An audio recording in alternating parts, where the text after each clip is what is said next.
नमस्ते र स्वागत छ। आज हामी एउटा यस्तो पुस्तकको बारेमा कुरा गर्दैछौँ जसले हाम्रो पैसा प्रतिको दृष्टिकोणलाई पूर्ण रूपमा बदल्न सक्छ। हामी एउटा यस्तो संसारमा बाँचिरहेका छौँ जहाँ मानिसहरू आफ्नो सफलताको विज्ञापन गर्न चाहन्छन्, तर यो पुस्तक द क्वाइट मिलियनेयरले हामीलाई सिकाउँछ कि वास्तविक सम्पत्ति प्रदर्शनमा होइन, बरु शान्ति र गोप्यतामा फस्टाउँछ। धेरै मानिसहरूका लागि पैसा एउटा आवश्यकता हो, तर यसको गहिरो बुझाइको कमीले गर्दा उनीहरू सधैँ आर्थिक सङ्घर्षमा रहन्छन्। केवल तलब पाउनु मात्र आर्थिक सफलताको ग्यारेन्टी होइन। आर्थिक बुद्धिको अभावमा जीवन चुनौतीपूर्ण बन्न सक्छ, जसले सम्बन्धमा तनाव, स्वास्थ्यमा समस्या र रचनात्मक कार्यहरूमा बाधा पुर्याउँछ। यो पुस्तकले हामीलाई कसरी एक शान्त करोडपति अर्थात् द क्वाइट मिलियनेयर बन्ने भनेर सिकाउँछ, जसले विलासिताको प्रदर्शन गर्दैन तर आर्थिक रूपमा पूर्ण स्वतन्त्र हुन्छ। र अब कुरा गरौँ भाग 2, स्यामुएल रिडको कथा। वास्तविक सम्पत्ति बोल्दैन। एक शान्त सहरमा स्यामुएल रिड नामक व्यक्ति बस्दथे।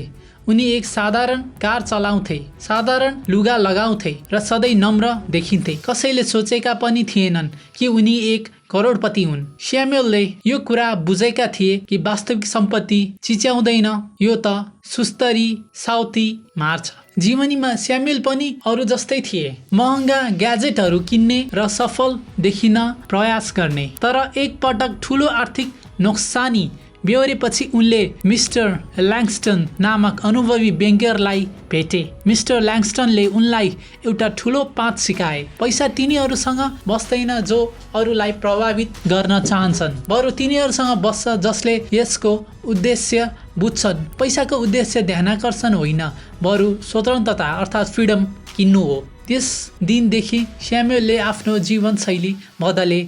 उनले आफ्नो खर्च घटाए, धैर्यता सिके र प्रदर्शन गर्नुको सट्टा योजना बनाउन सुरु गरे। भाग 3, अध्याय 1, पैसा कमाउने, बढाउने र व्यवस्थापन गर्ने गोप्य तरिकाहरू। आर्थिक स्वतन्त्रता संयोगले प्राप्त हुँदैन।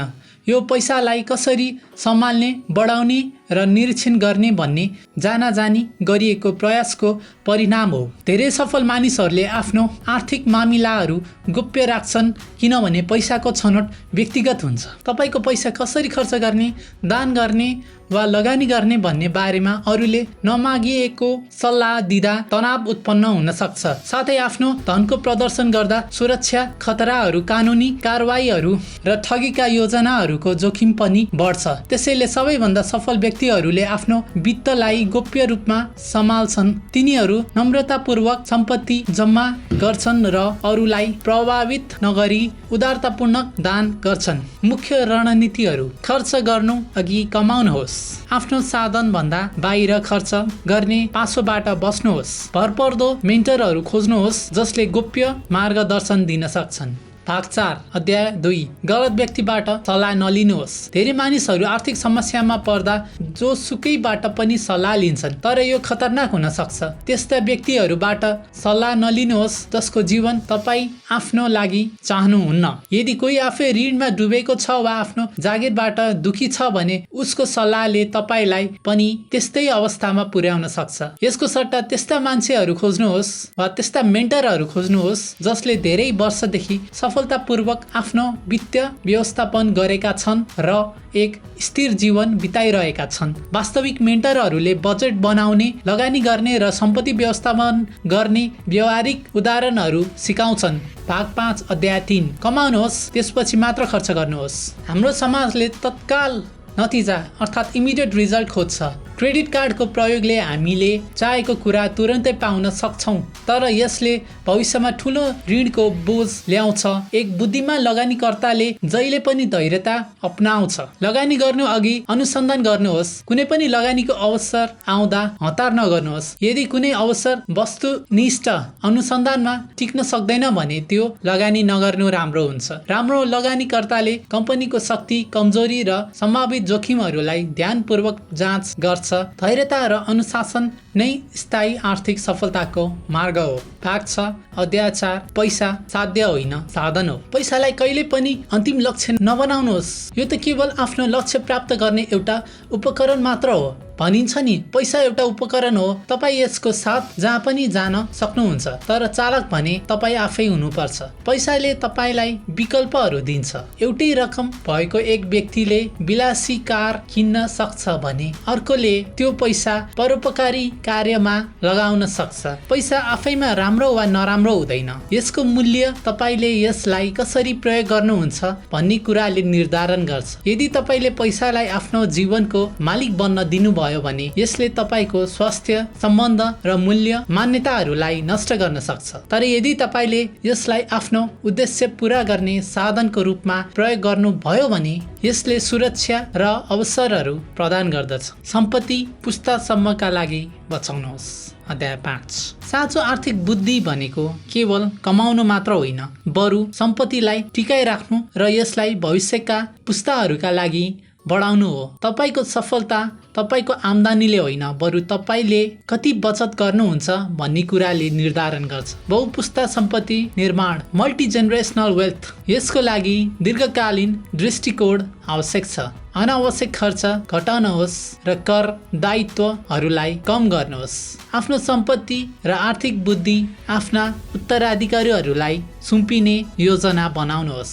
वास्तविक सम्पत्ति भनेको त्यो हो जुन तपाईँ नहुँदा पनि तपाईँको परिवारका लागि काम गरिरहन्छ। यस अध्यायले एउटा सुन्दर कुरा पनि सिकाउँछ। सम्पत्ति उपभोग गर्ने कुरा हो, स्वामित्वमा राख्ने मात्र होइन। हामी यो संसारमा अस्थायी संरक्षक मात्र हौँ, त्यसैले आफ्नो सम्पत्तिबाट आनन्द लिनुहोस्, तर यसमा धेरै आसक्त नहुनुहोस्।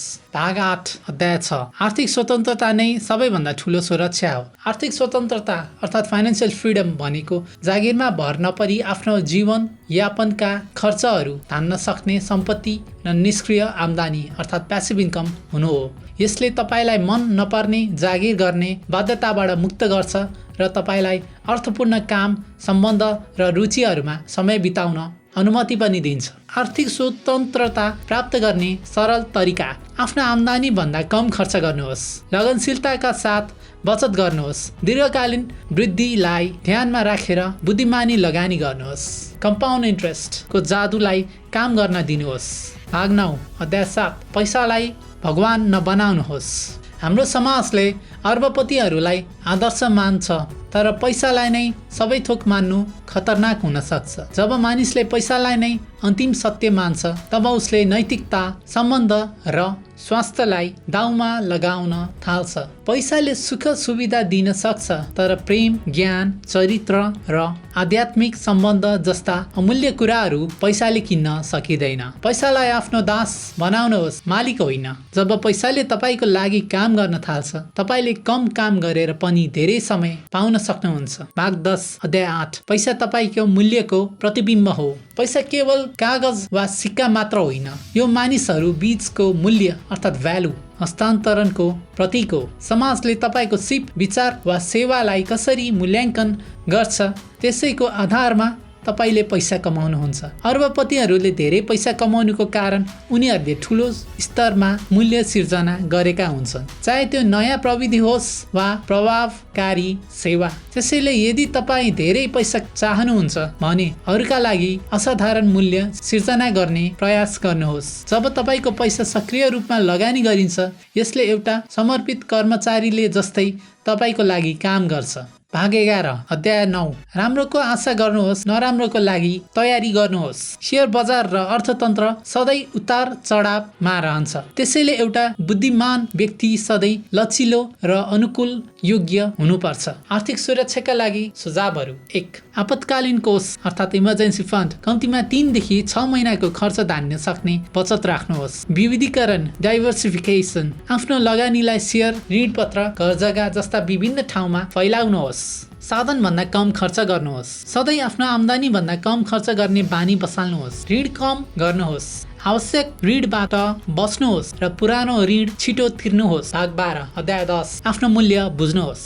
कहिलेकाहीँ हामी दयालु बन्ने नाममा आफ्नो समय र सिपको अवमूल्यन गर्छौँ। उदार हुनु राम्रो हो, तर अरूलाई आफ्नो फाइदा उठाउन दिनु हुँदैन। यदि तपाईले आफ्नो समयको कदर गर्नुहुन्न भने अरूले पनि गर्ने छैनन्। तपाईको अनुभव, शिक्षा र तालिमको निश्चित मूल्य हुन्छ। त्यसैले आफ्नो सेवाको लागि उचित शुल्क निर्धारण गर्नुहोस्। यसले तपाईलाई केवल आम्दानी मात्र दिँदैन, बरु आत्मसम्मान पनि बढाउँछ। सम्झनुहोस्, ठूलो सम्पत्ति निर्माण गर्न समय र निरन्तर मेहनत लाग्छ। भाग 13 अध्याय 11 ऋणको बोझ र छिटो धनी हुने भ्रम। ऋण लिन सजिलो छ, तर यसबाट बाहिर निस्कन निकै गाह्रो छ। ब्याजको चक्रले तपाईको आम्दानीलाई बिस्तारै खाइदिन्छ। वास्तविक धन निर्माणको सुरुवात सबै ऋणहरू समाप्त गरेर हुन्छ। साथै छिटो धनी हुने गेट रिच क्विक योजनाहरूबाट टाढा रहनुहोस्। यस्ता योजनाहरूले अक्सर मानिसहरूलाई बर्बाद बनाउँछन्। सम्पत्ति निर्माण एक क्रमिक प्रक्रिया हो जसमा वास्तविक मूल्य प्रदान गर्ने र कम्पाउन्ड वृद्धिको लागि धैर्य गर्ने कुरा समावेश हुन्छ। भाग 14 अध्याय 12 सबैभन्दा राम्रो लगानी आफूमा लगानी। संसारका सबै विज्ञहरू एउटै कुरामा सहमत छन्। सबैभन्दा भरपर्दो लगानी भनेको आफ्नो व्यक्तिगत विकासमा गरिएको लगानी हो। आफ्नो सिप, कार्यक्षमता र स्वास्थ्यलाई सुधार्न स्रोतहरू खर्च गर्नुहोस्। उच्च आम्दानी दिने सिपहरू, हाई इन्कम स्किल्स विकास गर्नुहोस् जुन स्केलेबल हुन्छन्। उदाहरणका लागि सफ्टवेयर विकासकर्ता वा लेखकले एकपटक काम गरेर वर्षौंसम्म रोयल्टी वा लाइसेन्स शुल्कबाट आम्दानी गर्न सक्छन्। जब तपाईको सिपले तपाईको अनुपस्थितिमा पनि पैसा कमाउन थाल्छ, तब तपाईले साँचो स्वतन्त्रता पाउनुहुन्छ। भाग 15 अध्याय 13 पैसामाथि नियन्त्रण पाउनुहोस्। धेरै मानिसहरू पैसाको अभावमा तनावमा रहन्छन्। यसबाट बच्न आफ्नो आर्थिक अवस्थाको बारेमा सचेत हुनुहोस्। प्रत्येक खर्चको रेकर्ड राख्नुहोस् र अनावश्यक सदस्यता वा खर्चहरू हटाउनुहोस्। आफ्नो वित्तलाई स्वचालित अटोमेट बनाउनुहोस्। बचत र लगानीका लागि बैंकबाट स्वचालित ट्रान्सफर सेट गर्नुहोस्। यसले तपाईलाई सोच्न नपर्ने गरी बचत गर्न मद्दत गर्छ।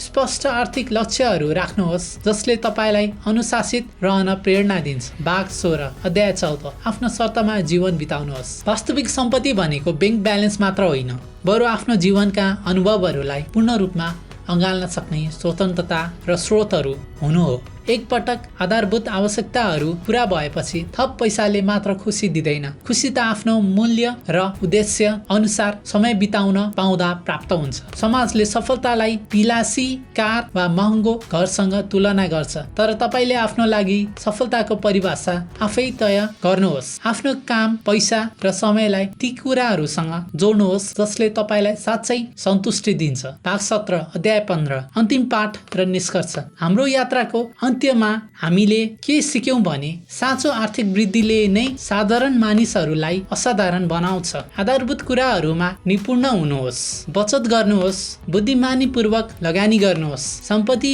बढ्दै जाँदा नम्रता अपनाउनुहोस्, अहंकारबाट बच्नुहोस्, आफ्नो सम्पत्तिको सुरक्षाका लागि गोपनीयता कायम राख्नुहोस्, मेन्टरहरू खोज्नुहोस् र अरूसँग तुलना गर्न छोड्नुहोस्। पैसा एक उपकरण हो, यसलाई आफ्नो उद्देश्यको सेवा गर्न प्रयोग गर्नुहोस्। यसलाई आफ्नो जीवनमा हावी हुन नदिनुहोस्। निष्कर्ष, यस पुस्तक द क्वाइट मिलियनेयरले प्रतिस्पर्धा गर्दैन। शान्त करोडपति क्वाइट मिलियनेयरले प्रतिस्पर्धा गर्दैन, उसले कम्पाउन्ड गर्छ। उसले ध्यानाकर्षण खोज्दैन, उसले शान्ति खोज्छ। संसार चिच्याइरहँदा उनीहरू सुन्छन् र निर्माण गर्छन्। यदि तपाईँ पनि धनी होइन बरु आर्थिक रूपमा स्वतन्त्र र शान्त बन्न चाहनुहुन्छ भने आजैदेखि यी सिद्धान्तहरूलाई आफ्नो जीवनमा लागू गर्नुहोस्। तपाईको आर्थिक यात्रा सफल रहोस्। यदि यो सारांश बुक समरी मन पर्यो भने यस हाइपर मोटिभेटेड नेपाली च्यानललाई सब्स्क्राइब गर्नुहोस् र आफ्नो विचार तल कमेन्टमा साझा गर्नुहोस्। आजलाई धन्यवाद प्रज्वलबाट।